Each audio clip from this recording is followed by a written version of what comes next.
hoje é racismo ambiental, o que a igreja pode fazer. O que podem fazer as igrejas? Será que elas podem fazer? E o que pode ser feito? Nós temos aqui no Brasil, pensando na realidade brasileira, nós temos uma série de problemas. Nós temos o feminicídio, né? Que faz com que muitas mulheres sejam assassinadas diariamente. Nós temos um extermínio... Não, pode deixar, por favor. Pode passar. A próxima. Isso. Nós temos no Brasil uma série de problemas socioambientais, o feminicídio responsável pelo assassinato de muitas mulheres, né? E agora, com a pandemia, tem aumentado o número de mulheres assassinadas.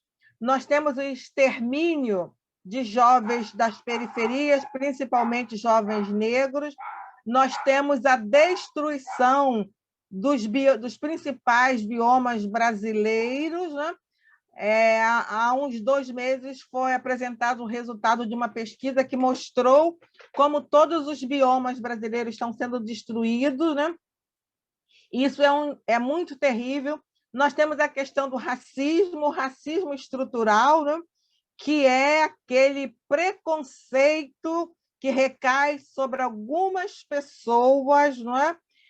Simplesmente pela cor da sua pele, pela sua posição social, pela sua localização territorial, né? E com esse preconceito há uma discriminação que faz com que as pessoas discriminadas sofram uma série assim, de injustiças. Então, nós vamos conversar hoje sobre um desses problemas sociais, que é o racismo, mais especificamente o racismo ambiental, né?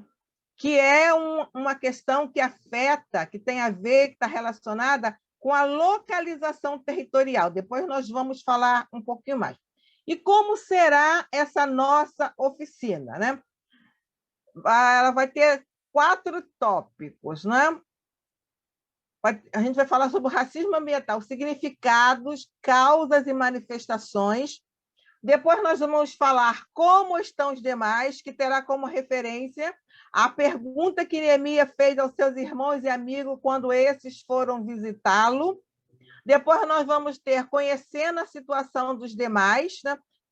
Tendo como referência dados sobre o racismo ambiental, causas, tipos e impactos nos territórios brasileiros. E, por último, nós teremos o que a igreja pode fazer pelos demais. E qual é o nosso objetivo? Por que nós estamos fazendo, né, essa oficina? Quando a Marília me falou sobre o tema da conferência, que seria Paz na Cidade, né?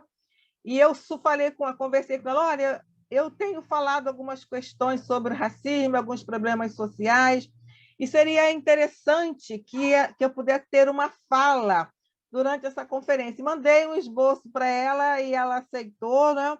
Então, por que a gente está fazendo? Qual é o nosso objetivo, né? É sensibilizar e mobilizar os participantes em relação à situação dos moradores dos territórios que vivenciam um cotidiano de racismo ambiental, de forma que possam assumir compromissos com enfrentamento e superação a partir de ações construídas no interior das igrejas em interface com a comunidade. Então, olha, nós pregamos o evangelho, nós divulgamos a esperança de uma vida plena e abundante, como Jesus, né, recomenda, como Jesus oferece, como está na Bíblia.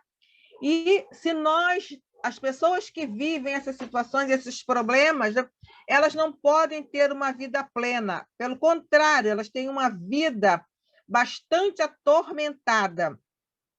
Sejam as crianças, os adolescentes, os jovens, homens, mulheres, né? O racismo ambiental atormenta através de problemas concretos, né? A vida naquele território problemático, como também de formas subjetivas, que é a estigmatização, né? Eu estava lendo um artigo sobre o racismo ambiental e um rapaz estava contando, um rapaz do Nordeste falando sobre os problemas que ele enfrentava no local de trabalho, na escola, como é que ele era tratado, e ele não sabia direito, ele morava numa comunidade, numa periferia, numa favela, numa quebrada, né, que são os nomes como essas denominações que esses locais recebem em algumas localidades do Brasil. E aí ele participou de um seminário sobre racismo ambiental e ele, então, disse que compreendeu melhor que não era um problema com ele, mas era um problema estrutural. Todas as pessoas que viviam em locais como ele vivia atravessavam esse tipo de problema, né? Então, com esta palestra de hoje, eu sei que muitos de vocês já estão, de certa forma, envolvidos com essa questão, já fazem um trabalho social, mas hoje é para a gente sensibilizar, mobilizar e assumir compromissos, tá? Assumir compromissos. Racismo ambiental, significados e causas, né? Racismo ambiental é um tema que surgiu no campo dos debates e estudos sobre justiça ambiental dentro do movimento negro estadunidense, né? Esse conceito ele foi construído em 1981 pelo pesquisador Benjamin Franklin, né? E eles discutiam o que era isso. É o fato de que as pessoas mais pobres, mais vulneráveis, né? Elas têm um peso maior da problemática ambiental, seja na área rural, seja na área urbana, né? Nesses locais há depósitos radioativos, depósitos de lixo, há fábricas muito poluentes, muitas vezes há lançamento de dejetos altamente contaminantes, né? Então, é um mecanismo pelo qual sociedades desiguais, né, como são as sociedades capitalistas, do ponto de vista econômico e social, destinam a maior carga, né, do lixo, do resto, né, do desenvolvimento às populações de baixa renda, né? Então, isso se constitui numa injustiça ambiental. As populações vulneráveis, marginalizadas, recebem essa carga maior, não é? Maior mesmo dos impactos, né? E quais são as causas? Por que isso acontece, né? Por que há essa injustiça ambiental? Por que há o racismo ambiental? O racismo ambiental, né, ele se deve ao modelo de urbanização brasileiro, né, e também à implantação de grandes projetos desenvolvimentistas, né? Eu não vou dar uma aula sobre urbanização, se bem que é um assunto que eu gosto bastante, é um dos meus temas de investigação. Desde que eu comecei a minha especialização, eu sempre juntei a questão ambiental com a questão urbana, e isso tem a ver, né, com a minha trajetória de vida. Eu nasci numa favela no município do Rio, e ainda bebê eu fui para a Baixada Fluminense, que é uma das regiões mais deficitárias em termos de serviços e equipamentos urbanos, que sofre de um racismo ambiental muito forte ainda hoje, e que seus moradores são estigmatizados, né? Viver na Baixada Fluminense significa sofrer os impactos concretos, né, e também receber uma série de estereótipos, né? As deficiências do local são associadas aos moradores, né? Como se você viver naquele local, você se fizesse parte daquilo também. Então, esse modelo de urbanização brasileiro, ele é baseado na segregação e exclusão. A cidade, né, ela é dividida em territórios, né, cujas diferenças são perceptíveis, podem ser identificadas através de todos os sentidos, no olhar, né, no som, através do seu olfato, né? E desde que começou, no início do século XX, né, que nós tivemos o primeiro movimento de urbanização, que começou com a organização do centro do Rio, houve uma expulsão, um afastamento da população que era majoritariamente composta por negros que tinham sido liberados da servidão, da escravidão, e que tinham ido morar no centro da cidade. O governo brasileiro, né, interessado em colocar o Brasil nos moldes de algumas cidades europeias, né? O Brasil estava entrando numa etapa de capitalismo comercial e o Rio de Janeiro precisava ser bonito, preferencialmente com a aparência de Paris, né? E houve um movimento assim muito violento e as pessoas foram empurradas para as periferias. E esse movimento de expulsão, né, ele continuou e perdura, né? A cada nova etapa do capitalismo havia uma reorganização do território urbano e, com isso, as pessoas iam cada vez para mais longe. E ainda agora, atualmente, no século XXI, dentro do movimento das cidades globais, né? As cidades passaram a fazer parte de um mercado global em que elas disputam a realização de investimentos, né? Como realização de grandes eventos. O Brasil realizou a Copa, as Olimpíadas, né?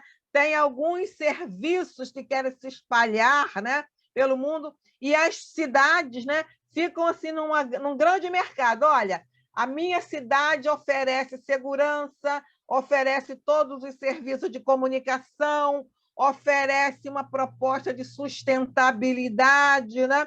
Só que para construir esse modelo, apresentar essas características, acontecem os movimentos de renovação urbana, né? E nessa renovação, novos grupos são expulsos, né, para regiões que passam a ter um racismo ambiental. Então, assim, esse não é só uma característica da urbanização brasileira, é um modelo, né, das nossas cidades. Se a gente visita Colômbia, Argentina, Uruguai, Chile, Equador, né? Essa lógica da segregação. México, em algumas localidades de uma forma mais difusa, mais brandas, e outras, né, de forma mais violenta. O racismo ambiental, não, pode voltar, por favor. O racismo também ambiental, ele se deve à implantação de grandes projetos desenvolvimentistas, né? Aqueles projetos que acontecem nas regiões ocupadas pelas populações originárias, ocupada pelas populações quilombolas, que são os remanescentes dos povos escravizados, né? Das populações tradicionais. São projetos de implantação de barragens, de implantação de grandes projetos agropecuários, de mineração, uma série de outros projetos, não é, que estão aí, dentro desse movimento de globalização, não é, que leva tanto a expulsão como também o comprometimento da saúde de uma forma muito violenta, né? A poluição do ar, a poluição da terra, a poluição da água. Em muitos casos, destruição completa dos rios, né? Aqui no Brasil, na região de Minas, né? Alguns agronegócios eles provocaram o desaparecimento dos rios. Nós temos a Vale do Rio Doce, com esses grandes acidentes que aconteceram, que já era uma região de racismo ambiental. No Espírito Santo, nós temos o caso da indústria de celulose, que desmatou tudo, e hoje as pessoas sofrem uma série, né, de problemas. Né? E os impactos, né, desses problemas, eles são muito intensos, e por ser grupos vulneráveis, muitas vezes minoritários, né, esses problemas não são citados. Né? Alguns estudiosos chamam as tragédias silenciosas que acontecem no campo e na cidade. Porém, com a pandemia, né, essa tragédia assumiu grandes proporções. Uma pesquisa publicada pelo jornal É o País mostrou dados da Cidade do México, Rio de Janeiro, Buenos Aires e Bogotá, né? Como que a pandemia foi mais forte nesses territórios, né? Desses territórios de racismo, com uma maior incidência de mortes, né? A pandemia teve uma maior letalidade nesses locais. Então, a tragédia que era silenciosa do cotidiano está aí presente nas mídias, né? Pode passar, por favor. E quais têm sido as nossas reações diante do racismo ambiental? O que as igrejas têm realizado? Será que têm realizado? Né? Algumas têm, sim, mas se deve muito ao compromisso de algumas pessoas, ainda não faz parte, não é, da atuação das nossas instituições religiosas. Né? Tem tido preocupação, indignação, indiferença, tomado atitudes. Né? Isso acho que é uma enquesta que pode ser feita, né? Uma investigação que pode ser feita, né? Para a gente saber como as nossas igrejas estão atuando, né? E fica uma pergunta individual: como que você tem agido? Você está preocupado com essa situação? Te causa indignação saber que as pessoas estão vivendo ao lado de lixões, ao lado de rios contaminados, com ar contaminado, sem vegetação, que é uma outra coisa. A falta de vegetação é uma das marcas dos territórios de racismo ambiental, e a falta de vegetação contribui para uma maior ampliação das pandemias, isso mostrado através de pesquisas, né? Assim, isso te preocupa, te causa indignação, ou você está indiferente, ou você tem tomado atitudes? Que atitudes você tem tomado? Né? Isso é uma pergunta que nós temos que fazer, né? para nós, né? E cobrarmos das nossas instituições. Né? Como estão os demais? Né? Talvez muita gente não tome nenhuma atitude porque ela não sabe o que está acontecendo. Eu não sei, eu não sabia disso. Eu tinha uma ideia, mais ou menos, de que havia problemas, que a situação era precária, mas eu não sabia que a situação era tão grave, tão dramática, não é? Ontem eu estava conversando com um amigo, não é? E falei com ele sobre uma pessoa que estava se tornando alcoólatra. E ele me disse o seguinte: Lourdes, a situação do Brasil, do jeito que está, quem não tem Deus, quem não conhece a Jesus, tem que estar envolvido em algum tipo de vício. É impossível continuar vivo, equilibrado com esta situação sem ter Jesus. É um desespero total. Né? Então, é essa situação, é disso que a gente está falando. Nós não estamos falando de probleminhas a menos, de coisas medianas, não. São dramas vivenciados por pessoas com impactos no presente e no futuro, né? Se este futuro vier a existir. E nós não podemos, né, ter a desculpa de que não sabíamos como é que a situação está. E eu vou falar um pouco, né, sobre... pode voltar? Sobre Neemias. Eu gosto muito desse texto. Eu até fiz um artigo, enviei para ser compartilhado, né? É preciso saber como os demais estão. E Neemias estava lá no exílio, né? Servindo lá no palácio do rei Artaxerxes, numa situação privilegiada, né? Imagina, você está como escravo, mas você serve no palácio do rei. Então, assim, mesmo não se assentando à mesa com o rei, com certeza ele comia, né? Ele se alimentava das coisas boas do palácio, né? E Neemias nasceu no exílio. Neemias, né? Ele não veio exilado junto com os demais, ele já fazia parte de uma geração que vivia ali, no exílio. E, mesmo assim, ele não perdeu o vínculo, né, com a sua gente. Seus irmãos e amigos chegaram, né, e ele perguntou como está o restante. Como está o restante que ficou em Jerusalém? E ele sentou para escutar. Muitas vezes, né, a gente pergunta: e aí, está tudo bem? Como é que vai? Como é que está fulano? Como é que está? Mas a gente não está verdadeiramente preocupado em saber, né? A gente pergunta em pé, já com aquele movimento, com aquele gestual de que está com pressa e de que quer continuar caminhando, né? Assim, eu tinha uma senhora na minha igreja muito engraçada e ela perguntava: como é que você vai? E a gente começasse a falar, ela: não, eu só perguntei como é que você vai, não precisa contar a sua vida, a sua história. Ela dizia de uma forma muito engraçada, cômica, né? Mas é que isso é o que a gente, muitas vezes, a gente faz, né?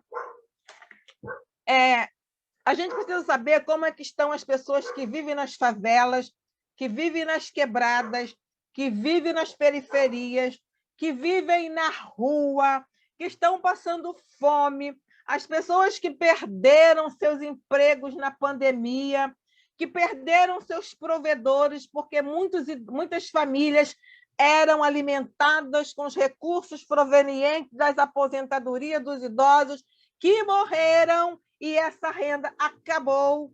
Como é que estão aquelas mulheres que tinham pequenos negócios de beleza, de alimentação, de comércio e que fechou? Como estão aquelas pessoas que trabalhavam nas casas das pessoas e que agora não podem trabalhar mais?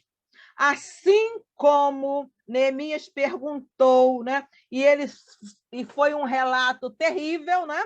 As coisas, está acontecendo isso, e os muros de Jerusalém estão derrubados, que era assim o maior drama, né? Então, pode passar.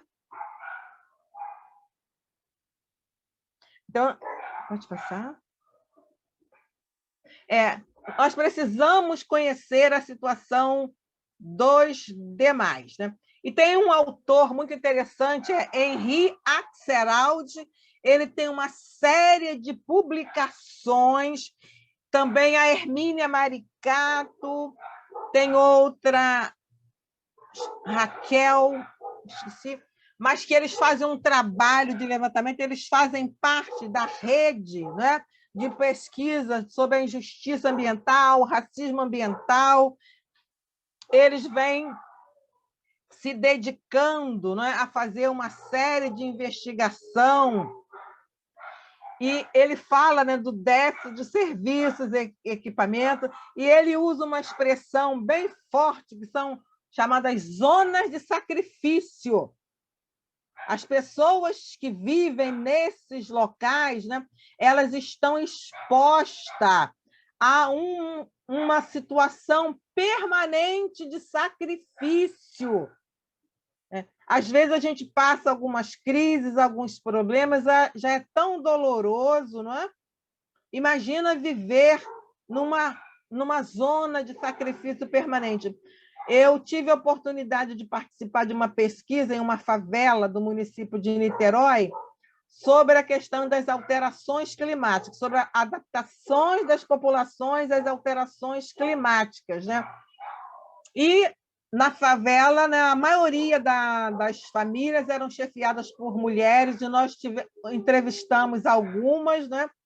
E uma falou o seguinte: olha, nos últimos anos, tudo que eu trabalho, tudo que eu faço é para reconstruir a minha casa depois das chuvas de verão.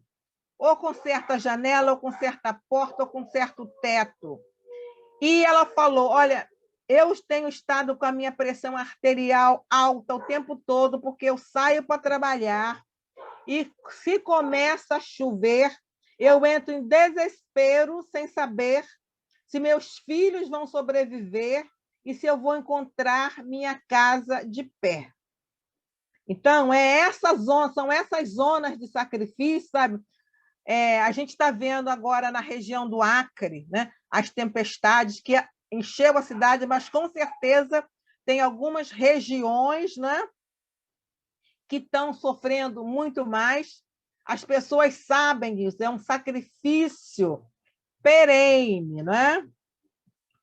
E, como eu falei antigamente, são nessas áreas aos desastres lentos ou os desastres invisíveis, né? Mas que agora se tornam desastres mais visíveis. E nós temos a obrigação, temos que ter o compromisso de dar visibilidade a esses desastres e a esses dramas.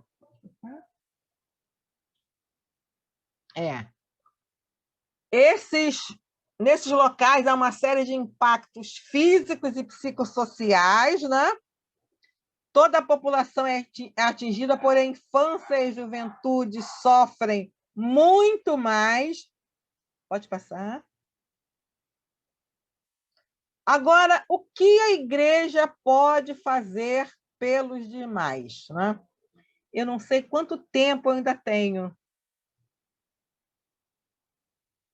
10, 15 minutos mais, Lourdes. Ok, graças. Obrigada. O que a igreja pode fazer pelo demais, né? Mais uma vez, vamos usar o exemplo de Neemias. Quando Anani o notificou sobre a situação miserável em que os exilados estavam, em que o restante estava, porque havia um grupo ou que tinha retornado do exílio, né, ou que não tinha sido levado para o exílio, e a gente fica imaginando por que eles não foram levados. Será que eles não atendiam às exigências? Será que eram os mais velhos? Será que apresentavam alguma deficiência? Por que eles ficaram? Né? Por que eles sobraram? Né? E na nossa sociedade capitalista, há um grupo de pessoas que são descartadas. Né? Elas não servem para o mercado de trabalho, elas não servem nem para serem exploradas. Né? São pessoas que só têm valor para Deus. O único valor que elas têm é diante do Criador. O mercado de trabalho não serve, nada, absolutamente nada. Né? Então, qual foi a reação de Neemias? Né? Primeiro, ele sentiu compaixão. Né? Sentir determinada situação com paixão, com intensidade, com aquela força que vem lá do coração. Ele chorou. A Bíblia diz que Neemias chorou durante 3 dias. Né? Você seria capaz de chorar 3 dias pela situação do povo, pela situação de alguém que perdeu a sua casa, que perdeu os seus queridos, que perdeu o emprego, que está sem esperança, você seria capaz de chorar 3 dias? A gente chora, né? Nesses últimos dias eu tenho estado muito sensível, qualquer coisa me faz chorar, né? E então, há uma semana estava passando uma reportagem num canal de televisão brasileiro, né, sobre a vacinação, e os 2 repórteres choraram em situações, em pontos diferentes, né? Porque os idosos estavam recebendo a vacina, estavam em pé, sentados no chão, maltratados, né? E o repórter se emocionou vendo aquilo, depois foi para um outro ponto e a repórter também chorou. Mas eles choraram ali, né? Secaram as lágrimas, né? E continuaram fazendo o seu trabalho, né? Eles não permaneceram muito tempo chorando. Então, Neemias chorou, lamentou muito, não é? E jejuou. Ele fez ali um movimento muito forte de lamento, né? De lamento, né? E Neemias orou, e é uma das orações mais bonitas, né, da Bíblia, porque às vezes nós até nos sensibilizamos com alguma situação, né? Mas a gente pensa o seguinte: também esse povo fez por merecer. Não gosta de estudar, não quer trabalhar, não segue a Deus, não segue as orientações, está sempre. Neemias se incluiu, né? Deus, nós pecamos, nós desobedecemos, nós, né, nos esquecemos.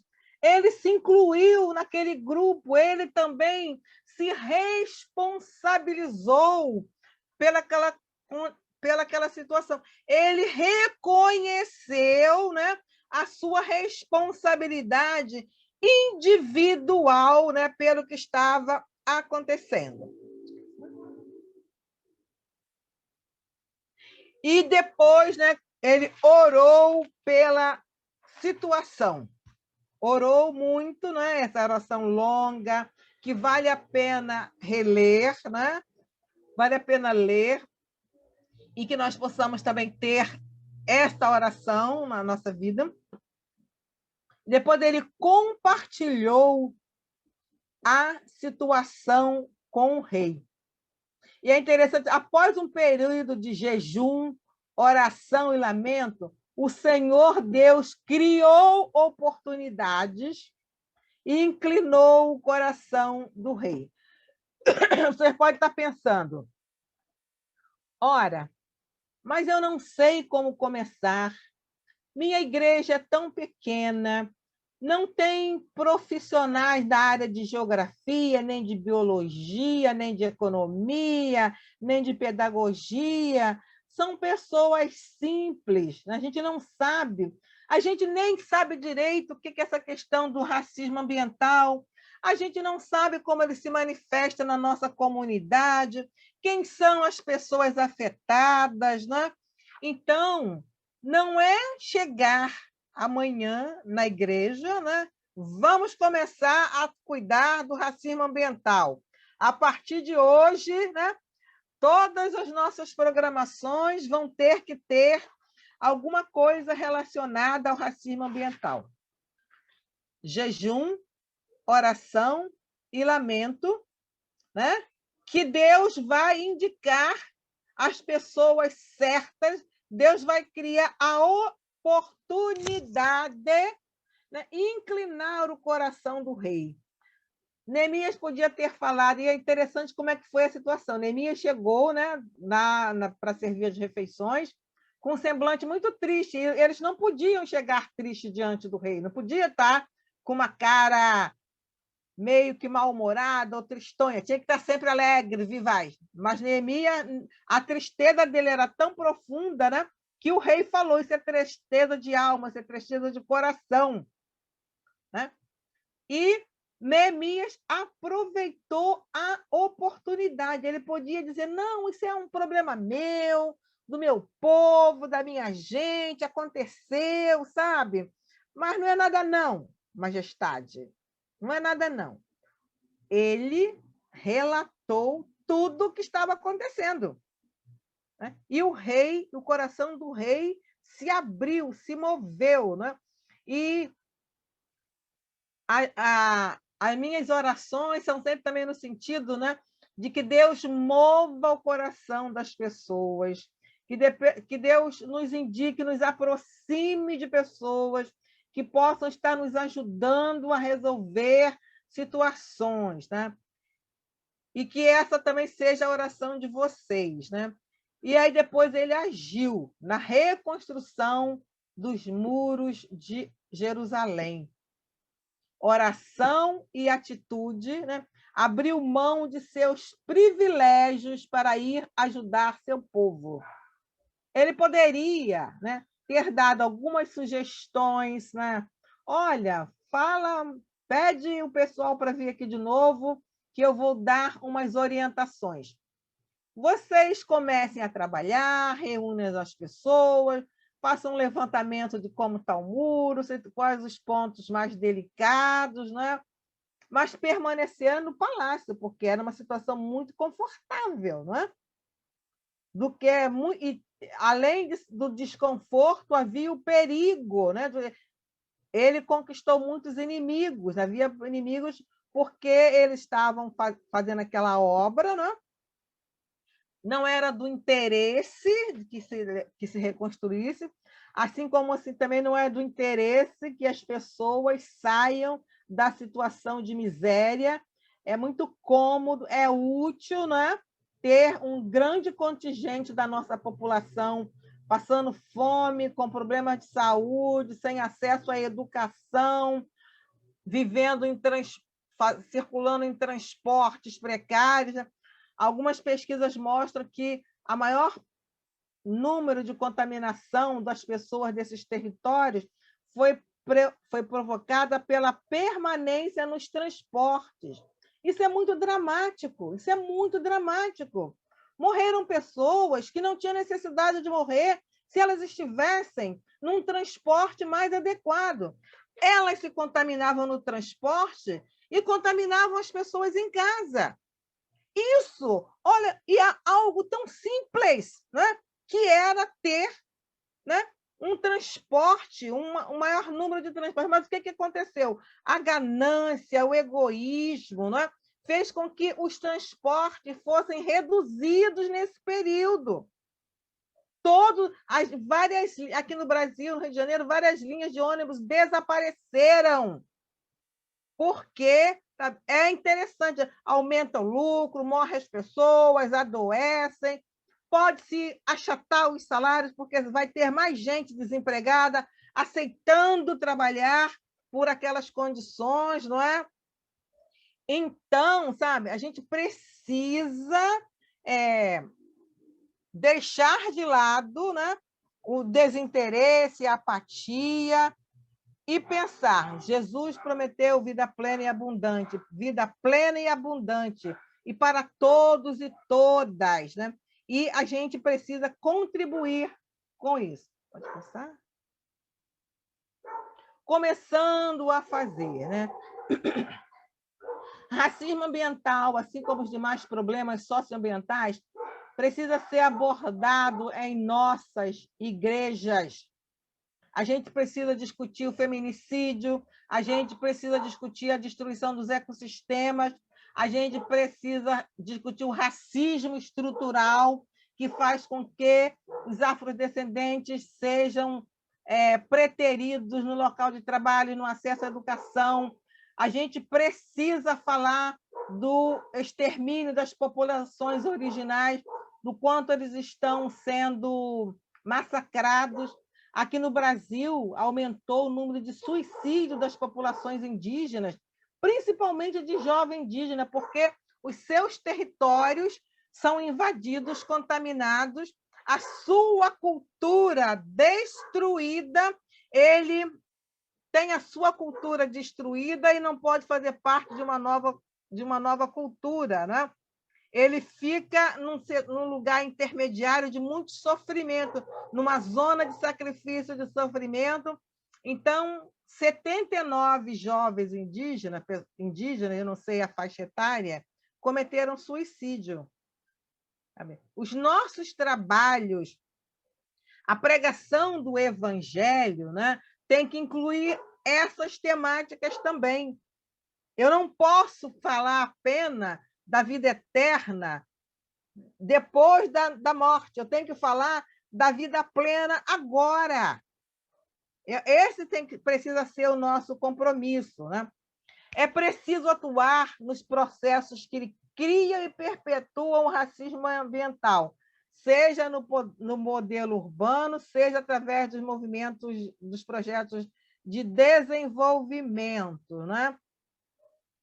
Então, eu visitei uma igreja no Rio de Janeiro, aqui, numa cidade chamada Bacaxá, né?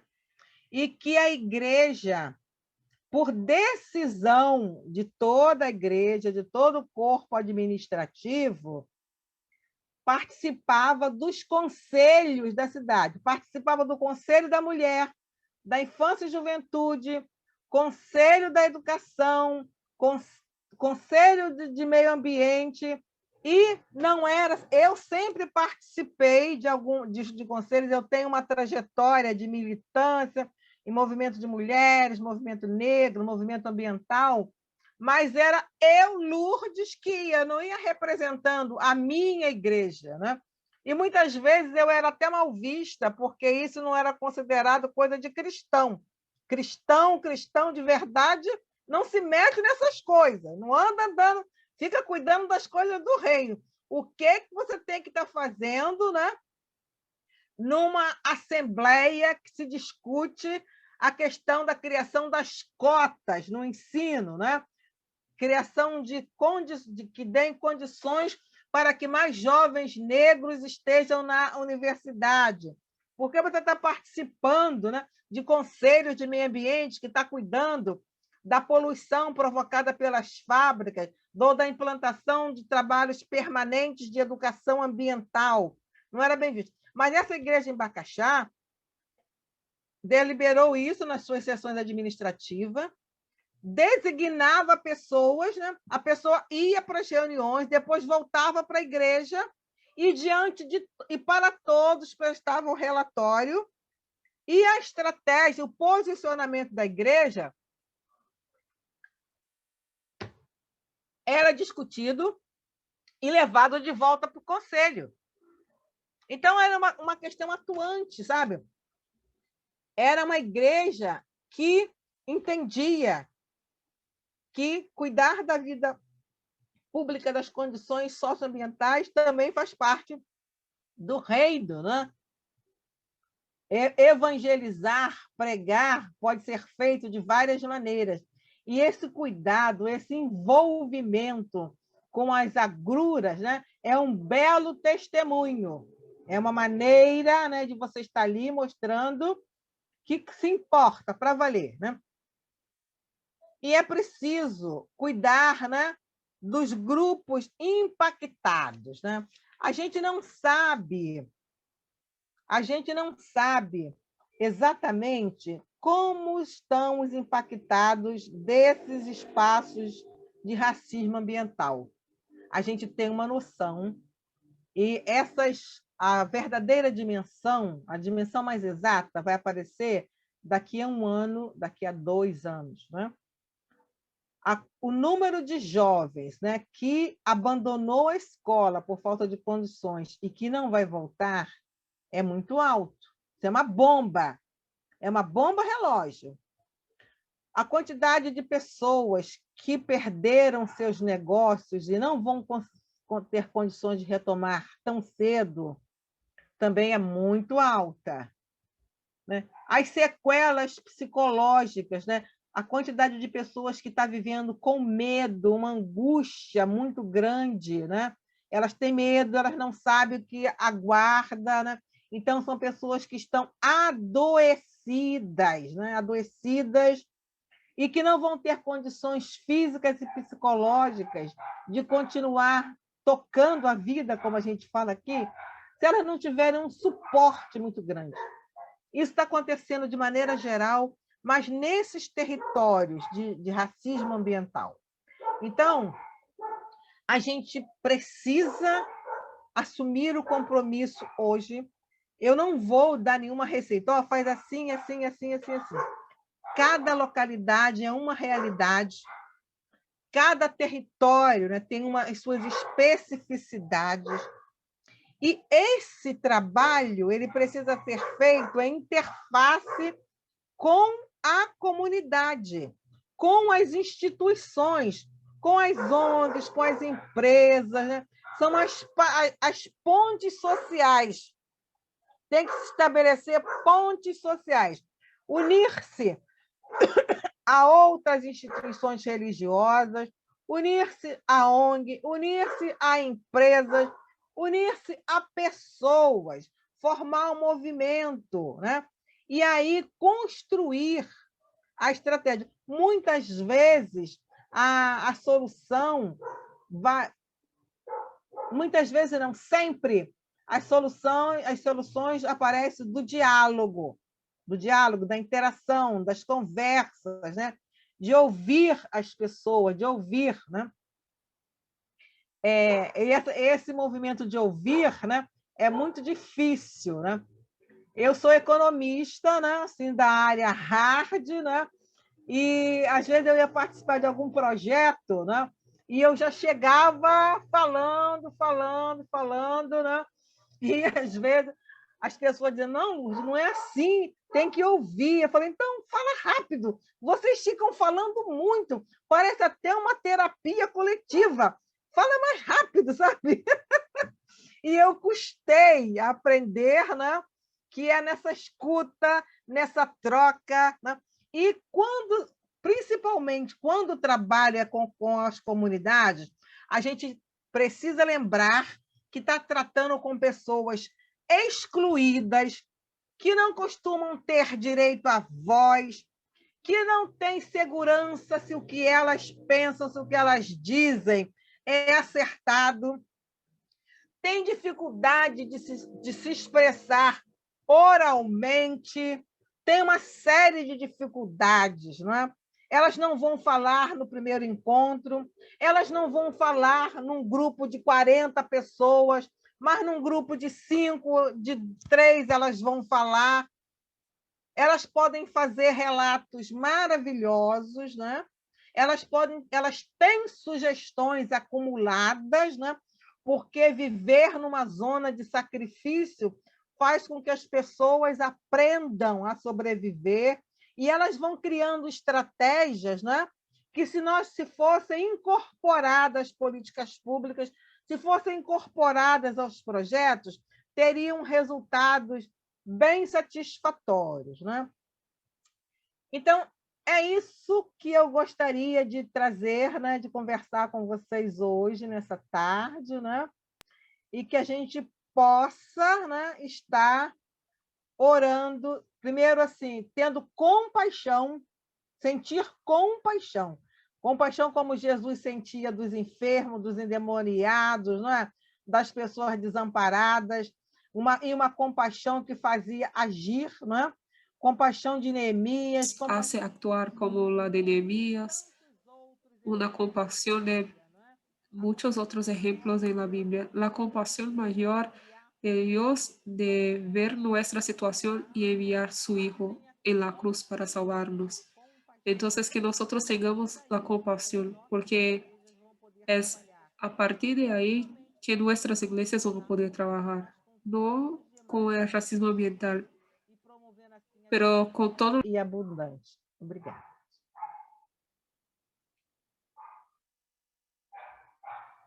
Muchas gracias.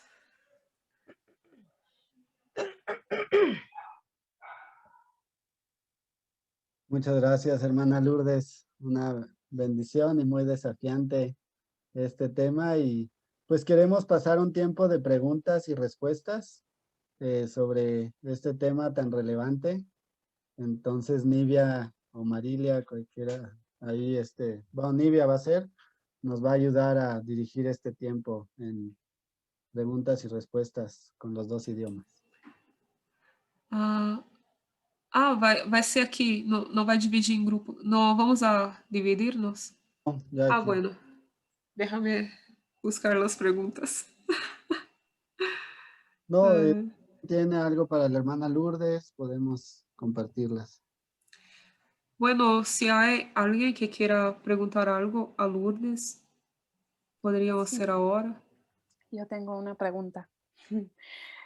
Lourdes, usted dijo que pues en cada lugar es diferente, ¿no? Y que no nos va a dar una receta, hagan esto y aquello, ¿no?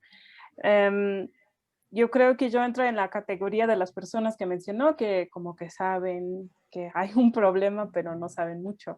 Y mi pregunta es, ¿qué es su recomendación? ¿Cómo nos podemos educar más en cuanto a ese tema, específicamente en los lugares y en las comunidades que nosotros vivimos? Porque lo que usted ha compartido, yo ahora lo reconozco en muchos lugares en donde la gente hace múdate, ¿no? Ahora lo reconozco que es racismo ambiental, ¿no? Y surge el deseo que necesito aprender más. ¿Qué nos puede recomendar?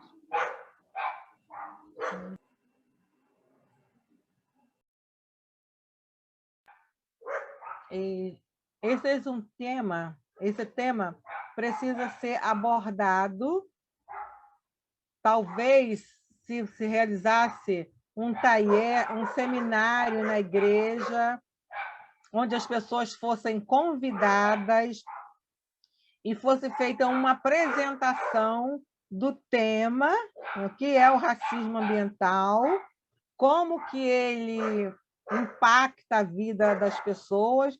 Tem um texto, um artigo muito interessante, é de um sociólogo, estou esquecendo o nome. Ele aborda os efeitos, o título do livro é A Miséria do Mundo. Ele discute as novas formas de miséria, né? E há um capítulo em que ele aborda os efeitos de lugar. São os efeitos do lugar. Como que os efeitos do lugar mata concretamente, simbolicamente. Então, assim, essa é uma apresentação que pode ser feita, né, com esses dados, né? Os livros do Henri Axelrod, que está na indicação de leitura, também pode ser, né? Porque aí é preciso desvendar. Não basta falar, tem racismo ambiental e assim, não. Tem que desvendar. Olha, essa criança aqui que sofre essa situação, isso é racismo ambiental. O assassinato de jovens tem a ver com racismo ambiental. A falta de investimento nessas áreas de periferia, por que falta água, por que não tem coleta de lixo, por que não tem rede de esgoto, por que a linha de ônibus é tão precária. Tudo isso é o racismo ambiental, né? E mostrar mesmo como é que ele é criado e ir em busca de participar de movimentos que freiem isso. Tem uma série de redes, né? Constituída. Un momento, por favor.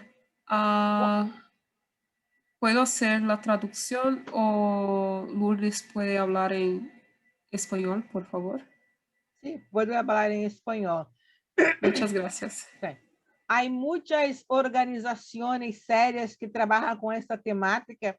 Um outro ponto de ajuda são as universidades que têm os sectores de extensão e a eles les gustam trabalhar com esses assuntos, com esses temas, né?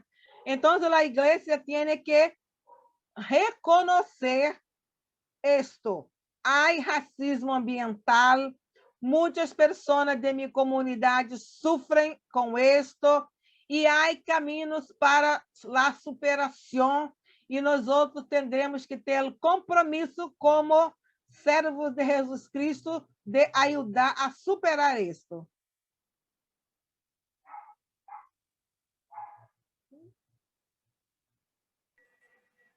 Bueno, muchas gracias. ¿Alguien más? Algunas preguntas para que podamos pensar es, ¿qué me habló Dios en este tiempo? ¿Qué nos habló Dios mientras Lourdes nos charlaba? O si hubiera 2 o 3 frases que me llevo de ese tiempo, ¿cuáles serían? ¿Alguien se arriesga a decir? ¿O qué me llama a ser Dios después de ese tiempo? ¿Cómo veo la misión en la ciudad ahora? Eso podrían Yo ser tengo una preguntas. pregunta para Lourdes, perdón, sobre la Dale. gentrificación y el racismo ambiental, ¿cómo está relacionado? Sí. La gentrificación es la expulsión de las personas que ocurre de diversas maneras. A veces hay una desapropiación de las moradías y las personas reciben una pequeña cantidad de dinero, ¿no? Para que se vá y no tiene medios de negociar. Muitas vezes o que recebe não é suficiente para ubicar-se em outro espaço. Aí então, se elas se vão para espaços, territórios, né, de racismo ambiental. A gentrificação ocorre também ao decorrer das obras, de las transformações, porque há incremento da violência alegada de pessoas de outros locais, né, e que provocam, né, muitos problemas, né? E há um outro movimento de gentrificação que ocorre devido ao aumento dos custos de viver em local. Os impostos, as taxas, todas são incrementadas. Então, as pessoas não têm condições de viver mais, porque vão chegando novos serviços, novas outras coisas, né?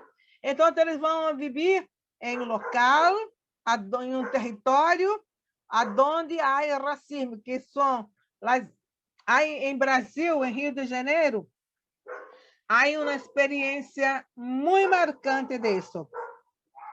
Há um local chamado Praça Mauá, que passou por uma grande revitalização, foi transformada em uma vitrina para o capital internacional. Estão chegando serviços, hotéis, empresas, muitas coisas. E havia uma grande quantidade de pessoas, na maioria negras, pobres, que viviam. E elas passaram a viver em uma área que fica a 70 quilômetros da área revitalizada e que, coincidentemente, também tem um grande número de empresas altamente contaminantes. O governo construiu casas para as pessoas que saíam da área revitalizada para outro espaço, juntamente com a implantação de empresas altamente contaminantes. Então, a gentrificação é o movimento que expulsa as pessoas e que pode ocorrer tanto na área rural quanto também na área urbana.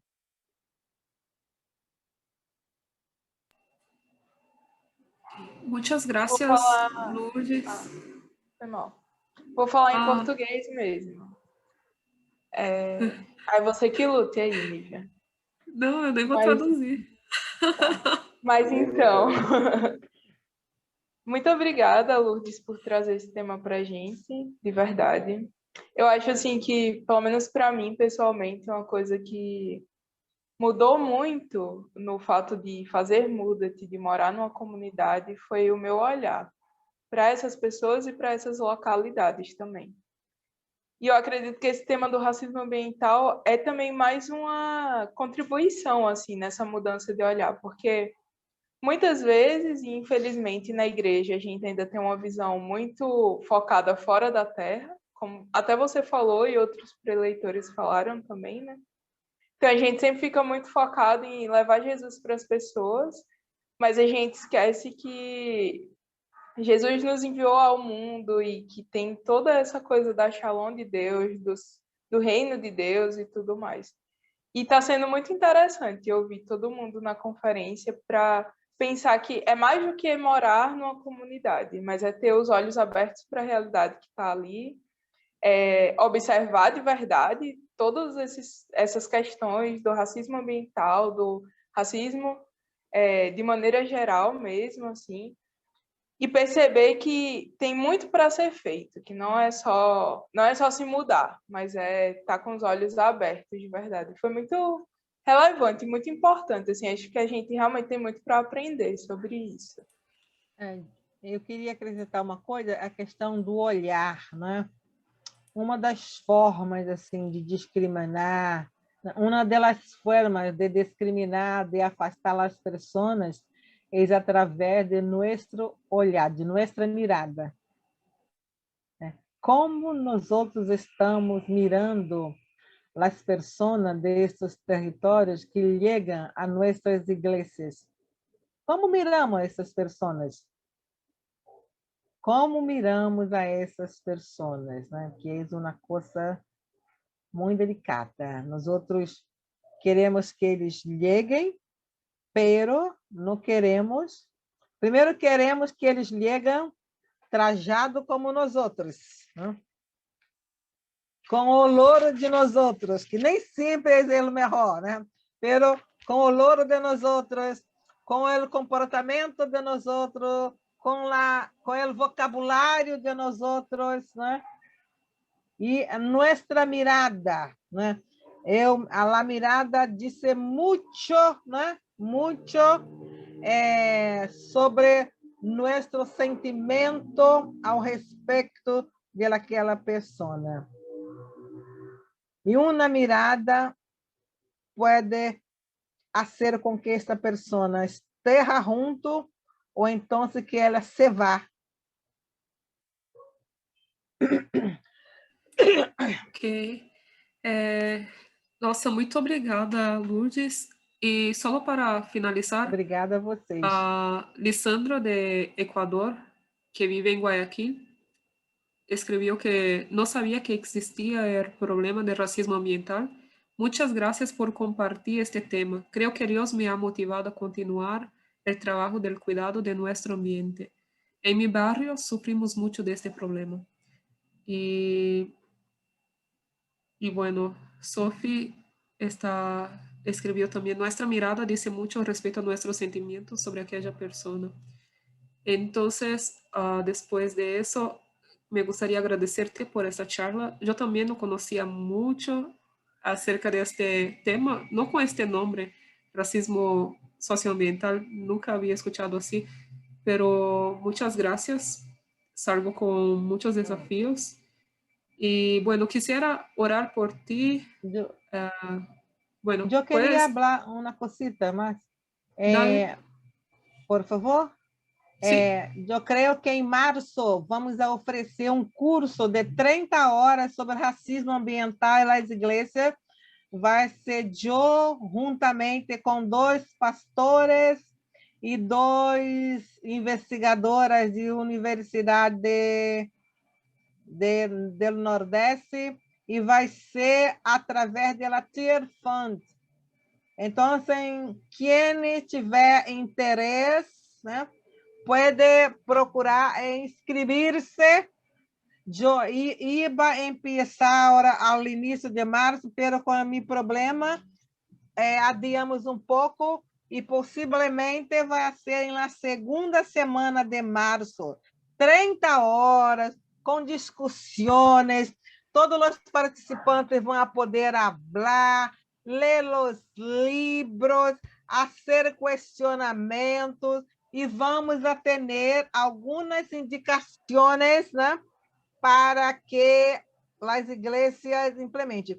Eu vou falar com as pessoas de Tier Fund para que haja a tradução, né, para que ustedes, né, puedan, y las personas de muda interessadas também podem hacer uma divulgação, que vai ser, eu creio que vai ser uma proposta bem interessante. Solamente isso, não hablo mais. Está bien. Muchas gracias, Lourdes. Si nos puedes facilitar esa información después, y costos y todo eso, y lo podemos mandar a todos los participantes de la conferencia. Nos interesa mucho. Sí, sí, sí. Gracias. Con certeza. Y eso, bueno, entonces queda la invitación para ustedes. Después Debbie les va a enviar la información. Y bueno, Señor, muchas gracias por la noche de hoy y bueno, la tarde en otras partes.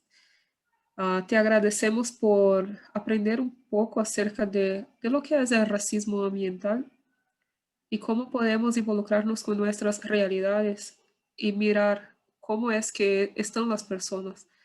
Ayúdanos a poner en práctica eso de Nehemías, de no solamente escuchar o preguntar cómo estás, pero sin estar preocupados. Ayúdanos a estar verdaderamente preocupados por el otro, a escuchar, a sentir y a orar, a ayunar y a reconocer que nosotros también tenemos nuestros puntos débiles y pecados. Que seamos conscientes de eso y que podamos cambiar nuestra mirada.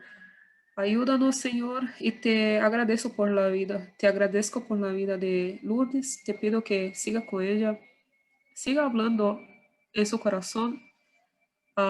Y bueno, la bendiga mucho y que pueda tener también una semana espléndida.